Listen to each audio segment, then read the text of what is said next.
Behar Mera është aktori që për dekada me radhë ka ndërtuar skenën e humorit shqiptar, njeriu që me talentin dhe dritën e tij ka fshirë lotët e një kombi të tërë dhe ka sjellur buzëqeshje në çdo shtëpi. Askush nuk do ta mendonte kurrë se pas asaj fytyre që dhuron vetëm gëzim, fshihej një fat që do t'i rezervonte goditje më të rëndë shpirtërore.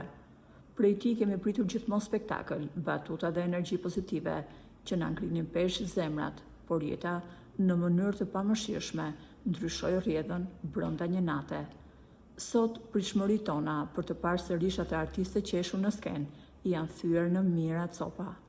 Nuk ka më vend për duar trokitje, sepse një hije e zezë ka pllakosur familjen Mera. Një dhimbje e papërshkrueshme nga ato që të lën pa frym ka pushtuar zemrat e tyre pas një lajmi tragjik se vëllai i vogël, Masar Muharrem Mera, ka mbyllur syt për gjithmonë. Në moshën 56 vjeçare, kur jeta e tij duhet të ishte plot me premtime, Masari u largua nga kjo jetë duke marrë me vete një pjesë të shpirtit të familjarëve të tij. Lotët e Beharit janë lotët e një vëllai që humb gjysmën e vetvetes dhe sot u bashkuan me dhimbje mbytëse në fshatin Krajk të Dibrës, ku ju dha lamtumira e fundit. Arti sot hesht, sepse njeriu që na bënte të qeshnim po mbytet në lot për humbjen e të vëllait.